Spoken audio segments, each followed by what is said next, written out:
Hi friends, welcome to V1 Tamil jobs. இந்த வீடியோவில் நம்ம பார்க்க போகிறது குரூப் 1 சர்வீஸ்க்கான நோட்டிஃபிகேஷனை அனௌன்ஸ் பண்ணியிருக்காங்க. அதுக்கான ஃபுல் டீட்டெயில்ஸை பற்றி இந்த வீடியோவில் பார்க்கலாம்.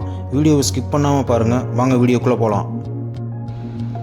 டிஎன்பிஎஸ்சியில் அதாவது தமிழ்நாடு அரசு பணியாளர் தேர்வாணையத்தில் குரூப் 1B மற்றும் குரூப் 1C துறையில் காலியாக உள்ள பணிகளுக்கான நோட்டிஃபிகேஷனை அனௌன்ஸ் பண்ணியிருக்காங்க. இந்த நோட்டிஃபிகேஷனை பார்த்துட்டு மிஸ் பண்ணாமல் அப்ளை பண்ணிடுங்க. பணியின் பெயர் group 1B and group 1C. இதை நடத்துகிற நிறுவனம் டிஎன்பிஎஸ்சி. மொத்த பணியிடங்கள் 29. விண்ணப்பிக்க வேண்டிய கடைசி தேதி பார்த்தீங்கன்னா 22/5/2024. விண்ணப்பிக்கும் முறை ஆன்லைனில் மட்டும்தான் இதை அப்ளை பண்ண முடியும்.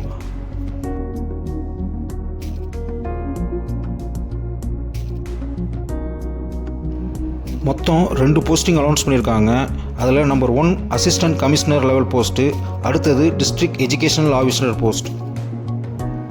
அதில் அசிஸ்டன்ட் கமிஷனர் போஸ்ட்டுக்கு 21 வேக்கன்சியும், டிஸ்ட்ரிக்ட் எஜுகேஷனல் ஆஃபீஸர் போஸ்ட்டுக்கு 8 வேக்கன்சியும், மொத்தம் டோட்டலாக 29 வேக்கன்சி அனௌன்ஸ் பண்ணியிருக்காங்க. இதற்கான வயது வரம்பு பார்த்திங்கன்னா 1/7/2024 படி அதிகபட்சம் 34 வயதிற்கு மிகாதவர்கள் இந்த அரசு பணிகளுக்கு விண்ணப்பிக்க தகுதி பெறுபவர். அதாவது 34 வயசுக்கு உள்ளே இருக்கவங்க தான் எலிஜிபிள்னு அனௌன்ஸ் பண்ணியிருக்காங்க. 2 போஸ்டிங்க்கான கல்வி தகுதி அனௌன்ஸ் பண்ணியிருக்காங்க.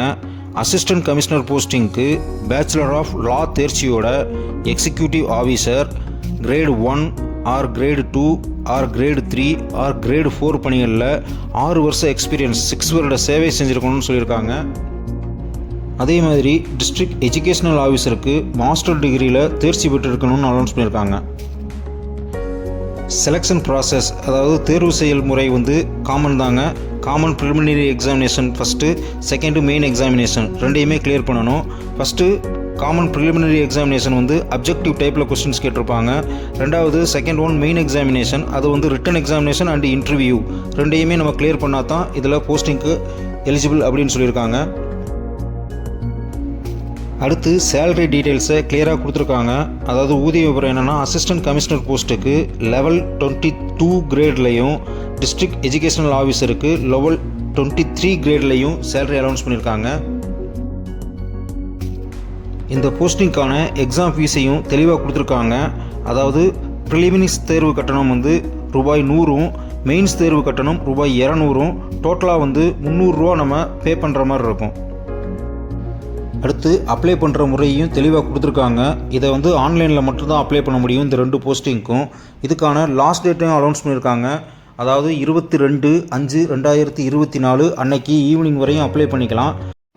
ஸோ எந்த காரணத்தை கொண்டும் டிலே பண்ணிடாதீங்க. ப்ளீஸ் குயிக்காக போய் அப்ளை பண்ணிடுங்க.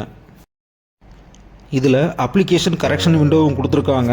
அதாவது 27/5/2024 டு 29/5/2024 வரையும் பீரியடில் நீங்கள் அப்ளிகேஷனை கரெக்ஷன் பண்ணிக்கலாம். அதுக்கப்புறம் உங்கள் அப்ளிகேஷனை நீங்கள் எந்த காரணத்தை கொண்டும் கரெக்ஷன் பண்ண முடியாது. இந்த assistant commissioner post group 1B சர்வீஸில் வருது. இந்த post Tamil Nadu Hindu religious and charitable endorsement அதாவது அட்மினிஸ்ட்ரேஷன் போஸ்டிங்காக அனௌன்ஸ் பண்ணியிருக்காங்க. அடுத்து டிஸ்ட்ரிக்ட் எஜுகேஷனல் ஆஃபீஸர் போஸ்ட், இது தமிழ்நாடு ஸ்கூல் எஜுகேஷனல் சர்வீஸ்க்காக அனௌன்ஸ் பண்ணியிருக்காங்க. இது குரூப் 1C சர்வீஸில் வந்துடுது. அடுத்து இதில் போஸ்ட் கோடு தெளிவாக கொடுத்துருக்காங்க. அசிஸ்டன்ட் கமிஷனர் போஸ்ட்டுக்கு 1010 கோடு, அடுத்து டிஸ்ட்ரிக்ட் எஜுகேஷனல் ஆஃபீஸருக்கு 2062 அப்படின்ற கோடு. அதில் இவங்க 2 போஸ்டிங்க்கும் ஏஜ் கன்செஷன் கொடுத்துருக்காங்க. பிசி, ஓபிசி, எம்பிசி, அடுத்து பிசி, எஸ்சி, எஸ்டி எல்லா பிரிவும் இருக்கும். இதில் ஏஜ் கன்செஷன் கொடுத்துருக்காங்க. ஸோ தெளிவாக படிச்சுட்டு அப்ளை பண்ணுங்கள். இந்த ஏஜ் கன்செஷன் நீங்கள் கொடுக்குற சப்போர்ட்டிங் டாக்குமெண்ட்ஸில் அதாவது 10th mark sheet, 12th mark sheet இதில் இருக்க டேட்டா பொறுத்த வச்சு தான் கால்குலேட் பண்ணுவாங்க. அடுத்து டிஸ்ட்ரிக்ட் எஜுகேஷனல் ஆஃபீஸருக்கு அப்ளை பண்ணுற டீச்சர் கேண்டிடேட்டுக்கு எக்ஸ்பீரியன்ஸ் சர்டிஃபிகேட்டுக்கான ஒரு மாடல் காப்பியும் கொடுத்துருக்காங்க. அடுத்து எக்ஸாமினேஷன் டீட்டெயில்ஸை தெளிவாக கொடுத்துருக்காங்க. அதாவது மெயின் எக்ஸாம் மொத்தம் 4 paper. Paper 1 Tamil eligibility test SLC ஸ்டாண்டர்டில் இருக்கும். அது டோட்டல் 100 மார்க்ஸுக்கு இருக்கும். Total hours 3 hours.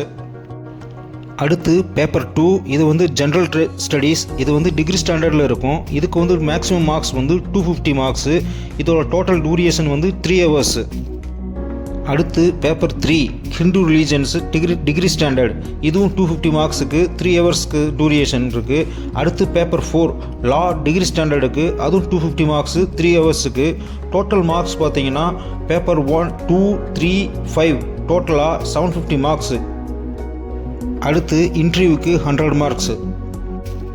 So 2 போஸ்டிங்க்கும் same பேட்டர்னில் தான் எக்ஸாம் கண்டக்ட் பண்ணியிருக்காங்க. 2 போஸ்டிங்க்கும் சேம் டெஸ்ட் தான். ஸோ 2 பேர்த்துக்கும் ஒரே மார்க்ஸ் தான் அலோகேட் பண்ணியிருக்காங்க. ஸோ நோட்டிஃபிகேஷனை ஃபுல்லாக ரீட் பண்ணிவிட்டு கம்பல்சரி அட்டன் பண்ணுங்கள். எக்ஸாமில் பாஸ் பண்ணுங்கள். ஆஃபீஸர் ஆகுறதுக்கு எல்லாத்துக்குமே என்னுடைய சார்பாக வாழ்த்துக்கள். Thank you friends.